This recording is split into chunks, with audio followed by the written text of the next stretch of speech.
Hi, I'm Mike Violette with Espresso Engineering. Today we have something very special for you. 2014 is the 150th anniversary of those seminal equations that define all electromagnetics, originally published by that great Scottish natural philosopher James Clerk Maxwell.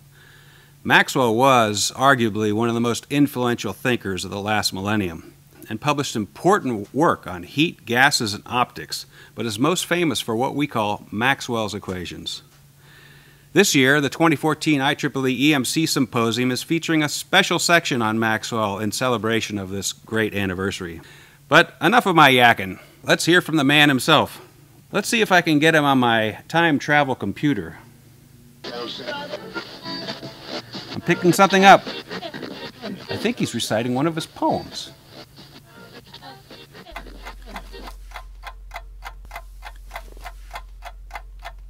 If only here has got an ear, he'd better take a hold of me, or I'll begin with roaring din to cheer our old academy. Dear old academy, queer old academy, a merry lot were we, I wot, when at the old academy. Let scholars all, both great and small, of learning mourn the sad demise. That's as they think, but we will drink good luck to Scots academies. Whew. Where have I come? Welcome to the 21st century, James. You're quite famous, you know. Let's take it back to the beginning. Where did you study? I enrolled at the Edinburgh Academy at 16. A country boy with a funny accent. They called me Dafty. Dafty, eh? That's funny. What areas did you focus on? My years at Edinburgh formed my learning. Philosophy is the foundation for all of my discoveries. It was spurred by my need to know how the universe works. Take, for example, my work with curves and lines. My first publication was a study of ellipses. The circle, you see, is a form of an ellipse where the focal points happen to be at the same location. You see, you can describe the arc of the curve in terms of the distance from either one of the focal points, such that P plus Q equals S, where P is the distance to one focal point, and Q is the distance to the other, and S is the length of the string. This can be generalized for a multiple set of curves. When my father saw my work, he showed it to his friend James Forbes, who was a professor of natural philosophy at Edinburgh University.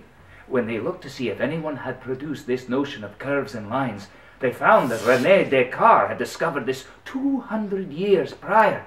But my solution was more general. The formula for bifocal curves turned out to have a practical application in optics. Who were some of your pals? My very best friends were Lewis Campbell and P.G. Tate, two of the finest philosophers ever made by the hand of God.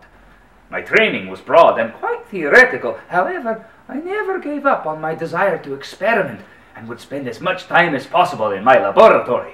Empirical evidence, trial and error, like discourse about reason, leads to greater truths. Even so, one should never be comfortable with the results of your work or your reasoning. To do so is to stop seeking. The theme of the 2014 EMC Symposium is EMC Lights the Way. I think it's quite appropriate, given your work in electromagnetism. Would you give us a little treatise? Energy moving through space held in a field.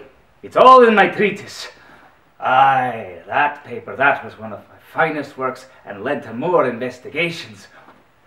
Light and electricity, the same phenomena. But I must say, I stood on the shoulders of giants. The great Michael Faraday, whom I knew through his lectures at the Royal Institution in London. A great man, nearly as great as my dad. There were others, Weber, Gauss, Lorentz, and don't forget, my dear Catherine helped me greatly with my work in light and colour.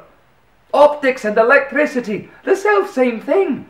You know, I was eating a kipper at breakfast, marvelling at the fish's eye. It came to me. By varying the refractive index of a flat lens, I can make a perfect image. A fisheye lens! Whoops, we lost the connection. We still have audio, though. I think he's reciting another one of his poems.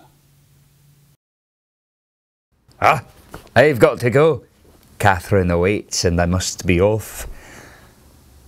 At quite uncertain times and places, the atoms left their heavenly path, and by fortuitous embraces engendered all that being hath.